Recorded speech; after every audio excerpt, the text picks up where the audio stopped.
शुरू करते हैं। आज की जो प्रेस वार्ता मैंने बुलाई है उसका उद्देश्य बड़ा सिंपल है और एकदम सटीक है कि यही इसी के लिए बुलाए हैं। वो ये है कि पूरे देश में जनरल इलेक्शन हो रहा है। बिहार में भी दो फॉर्मेशन बना है। एक फॉर्मेशन में 5-7 दल हैं, दूसरे फॉर्मेशन में भी 5-7 दल हैं। एक फॉर्मेशन ने लगभग अपने सारे उम्मीदवारों की घोषणा कर दी है और दूसरा फॉर्मेशन जो है वो भी 3/4 घोषणा कर चुका है। बाकी जो 1/4 बचा है उसकी भी मैं आशा करता हूँ कि बहुत जल्द घोषणा हो जाएगी। मेरा जन्म महाराजगंज लोकसभा क्षेत्र, माझी बनियापुर विधानसभा क्षेत्र, सारण जिला क्षेत्र और सारण के जो ग्रेजुएट कॉन्स्टिट्यूएंसी और शिक्षक कॉन्स्टिट्यूएंसी वो क्षेत्र में मेरा जन्म हुआ है। अब मैं राजनीति में हूँ।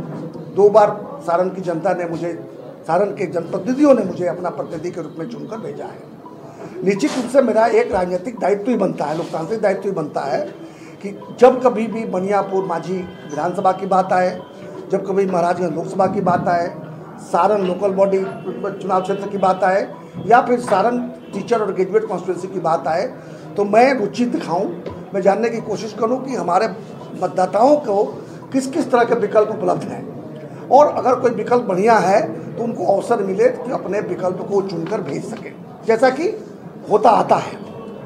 दुर्भाग्यवश महाराजगंज लोकसभा क्षेत्र जो है वो पिछले 2 बार से ऐसे कैंडिडेट आए हैं और दिल्ली में बैठे हुए चेहरे के ऊपर वोट देकर लोग भेज देते हैं उनको चुनकर, और इसके बाद वो समझते हैं कि लोगों ने वोट तो मुझे दिया नहीं है, वोट दिया है दिल्ली वाले बड़े नेता को, इसलिए मेरा कोई दायित्व महाराजगंज के प्रति बनता नहीं है।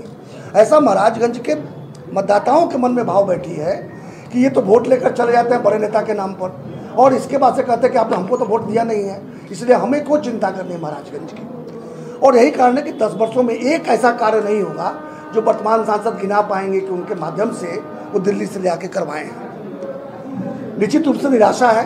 मेरी अपेक्षा थी कि अगर हम लोग आग्रह करेंगे तो इस बार सांसद बदलेंगे। 19 में ही मैंने प्रयास किया था लेकिन उस समय नहीं हुआ। फिर मुझे आश्वासन दिया गया कि अगली बार ये गलती नहीं होगी। कि गलती तो हो नहीं रही थी, तो डिजाइन था, एयर कंडीशन कमरों में बैठकर मुस्तकबिल तय किया जाता है, तो ये तय कर दिया गया कि नहीं वही अच्छे उन्हीं को दिया जाएगा। उनको दिया गया तो निराश हुआ। मैं सोचा जो दूसरा गठबंधन है संभवतः वो एक ऐसा कोई प्रत्याशी देगा महाराजगंज क्षेत्र से जिसको लोग पसंद करेंगे और फिर इनको हटाकर उनको लेकर आएंगे। वहाँ के नेतृत्व से भी मैंने बात किया है, मैं नाम ले लेकर नहीं बताऊंगा, लेकिन जो भी उसमें प्रभावशाली जो नेतृत्व है उसके साथ में व्यक्तिगत रूप से मिला और मैंने निहोरा किया कि आप कृपया एक ऐसा व्यक्ति दीजिए जिससे महाराजगंज के लोगों के पास में एक बेहतर विकल्प हो। ऐसा नहीं कि फिर से वैसा ही एक और दे दीजिए ताकि कोई उपाय ही न रहे उनके पास में, या तो घर बैठ जाए या नोटा दबाएं। तो नोटा दबाने से तो कोई सांसद नहीं बदल जाएगा। तो ऐसी स्थिति में जब मैं समझ गया कि दूसरा गठबंधन भी ऐसा कुछ करने पर इंटरेस्टेड नहीं है, वो भी एयर कंडीशन कमरे में बैठ कर अपने एजेंडे के हिसाब से किसी बाहरी प्रतिनिधि को यहाँ पर भेजने की तैयारी में लगे, तब मुझे लगा कि नहीं मेरा लोकतांत्रिक दायित्व बनता है। अंतरात्मा की आवाज़ भी थी और हमारे जो मित्र हैं, मित्र जब मैं कहता हूँ तो बाकी पार्टी के लोग कार्यकर्ता कहते हैं, लेकिन मैं चूँकि निर्दलीय हूँ तो जिन लोगों ने भी मुझे उस स्थान तक पहुँचाया, 56% वोट देकर जिताया है, वो सब मेरे मित्र हैं, कार्यकर्ता नहीं है। तो मेरे मित्रों सहयोगियों ने मुझ पर दबाव डाला कि महाराजगंज में भी एक बार मुझे अपना चेहरा आगे लाना चाहिए। महाराजगंज की जनता चाहती है कि साफ छवि का व्यक्ति भी महाराजगंज का सांसद बने और दिल्ली में जाकर उनके हितों की या वकालत मजबूती से करे। आसान नहीं था। 2 वर्ष पहले ही मैं एक चुनाव जीता हूँ, 4 साल कार्यकाल बचा हुआ है। तब भी मुझे लगा कि नहीं, मैं अपने स्वार्थ में इस दायित्व का निर्वहन करने से पीछे नहीं हट सकता और इसी कारण कल मैंने निर्णय लिया कि मैं अपना चेहरा आगे लाऊंगा और चुनाव की घोषणा करता हूं। अभी भी समय है क्योंकि 29 अप्रैल से नामांकन शुरू होना है।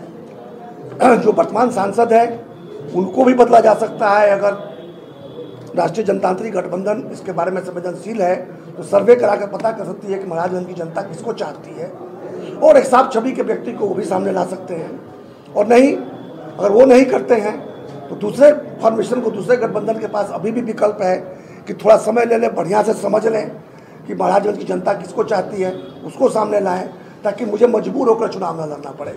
लेकिन इतना बता देता हूँ कि यदि दोनों ने धोखा दिया तो मैं एक विकल्प के रूप में जरूर बीच में आऊँगा, जैसा मैंने 2022 के चुनाव में किया था।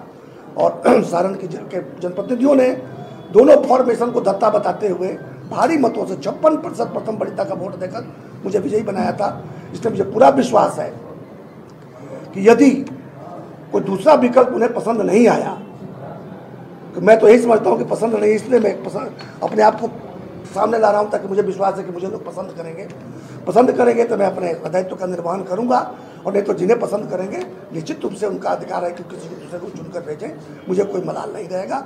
लेकिन यदि मैं चुनाव नहीं लड़ता हूँ और दो ऐसे लोग चले आते हैं जिनमें से किसी को भी जनता पसंद नहीं करती है, तो मुझे बड़ा दुख होगा कि मैंने अपने लोकतांत्रिक और राजनीतिक दायित्व का निर्वहन नहीं किया।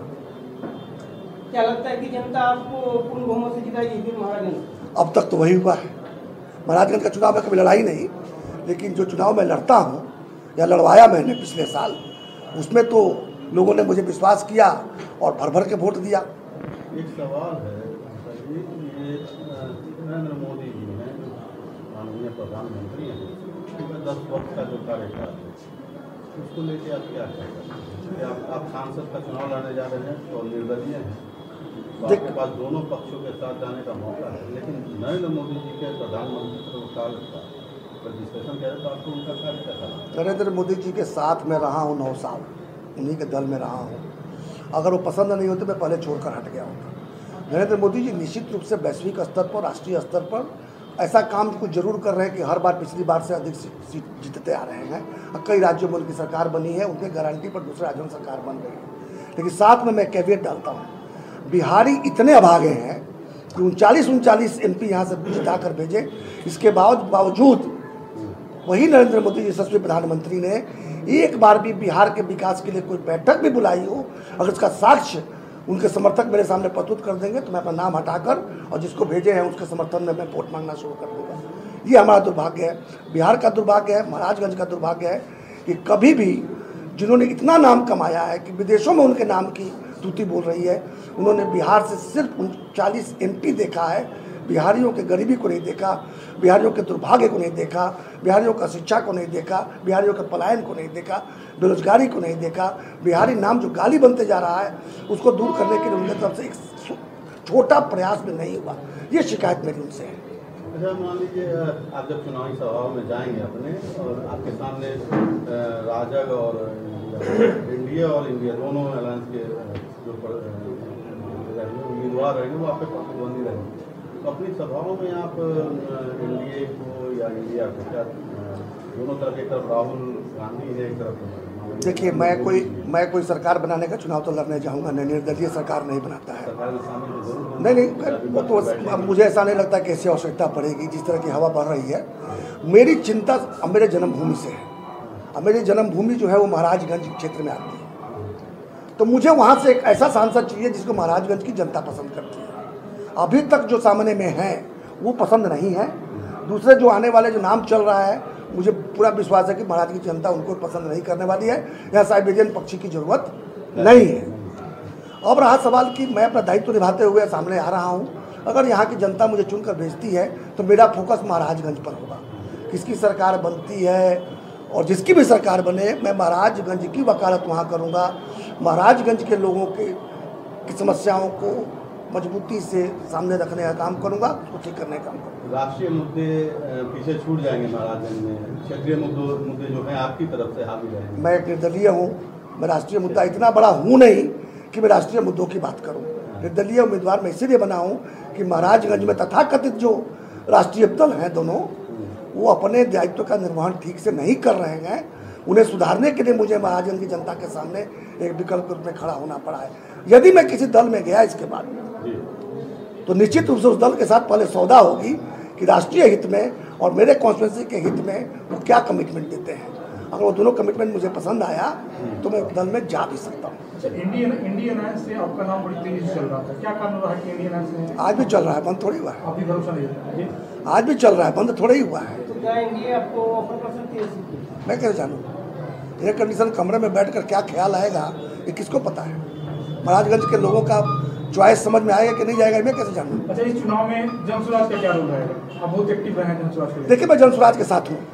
जनसुराज जो बातें कर रही है वो बातें बड़ी मतलब हित में है बिहार के लोगों के, इसीलिए मैं उससे जुड़ा हुआ हूँ। और जब तक निर्दलीय हूँ तब तक मेरे लिए कोई समस्या भी नहीं है, क्योंकि मैं साथ में हूँ। यदि कोई ऐसा समय आ गया कि मुझे लगा कि नहीं, मुझे कोई और निर्णय लेना चाहिए, तो मैं प्रशांत जी से बैठकर बात करके तब निर्णय लूँगा। मैं अकेले निर्णय नहीं लेने वाला हूँ, क्योंकि जिसके साथ मैं 2 साल से जुड़ा हुआ हूँ और बिहार के हित के लिए प्रयास कर रहा हूँ, उसको ऐसे ही छोड़ने की कोई इच्छा मुझे नहीं है। जब से आपने ये ऐलान किया है चुनाव लड़ने का, कई शक्तियाँ हैं बिहार में जो जिनकी अहमियत है बिहारी राजनीति में, उनके बारे में चर्चा हो रही है कि वो आपके लिए आएंगे महाराज। मैं नहीं जान, मुझे नहीं पता आप किसकी बात कर रहे हैं।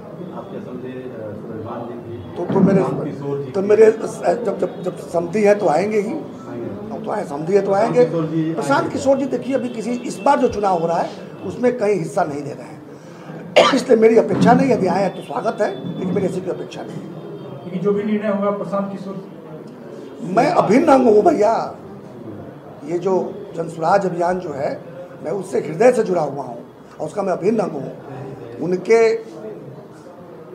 उनसे मैं सलाह लेकर ही कोई निर्णय लेता हूँ।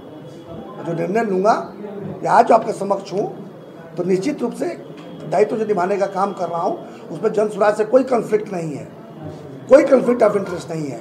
जैसे आज मैं निर्दलीय MLC होकर भी जनसुराज का हिस्सा हूँ, मैं निर्दलीय सांसद होकर जनसुराज का हिस्सा हो सकता हूँ। इसलिए मैं ऐसा कुछ नहीं कर रहा हूँ जिसमें कोई कॉन्फ्लिक्ट ऑफ इंटरेस्ट आए जनसुराज के साथ में। हाँ, जनसुराज के जो मेरे मित्र हैं, जो इस सभा में उपस्थित हैं, वो जनसुराज से जुड़े हुए हैं, वो मेरे व्यक्तिगत मित्र हैं। निश्चित रूप से हमारे चुनाव में भाग लेंगे, लेकिन वो जनसुराज की तरफ से लेंगे ऐसी बात नहीं है। आपने देखा हुआ है, चुनाव पिछले साल हुआ, हम लोगों ने अफाक अहमद साहब को मदद किया, उसमें कुछ हमारे मित्र झंडा लेकर भी आ गए थे नामांकन के समय, लेकिन ऐसा नहीं कि जनसुराज लड़ा रही थी। हाँ, लेकिन जनसुराज के सारे मित्र उसमें लगे हुए थे और विजयी हुए। सर, भाजपा से बागी होगा दोनों बिहार प्रत्याशी सारण और महाराजगंज से आप क्या कारण है, क्या लड़ रहे हैं? मैंने कब बगावत किया भाई? सर, पेड़ में थे पहले, मंडलीय MLC, लेकिन अभी भाजपा से जुड़े रहे हैं। कभी कांग्रेस में भी थे, दोनों बिहार, कभी जदयू में भी थे। तो अब क्या छोड़ दे, जो बात जिस स्टेशन को छोड़ दिया, आपने भाजपा में टिकट मांग रहा था, मुझे टिकट दे, क्या बात कर रहे हैं आप? प्रश्न ही गलत। चलिए।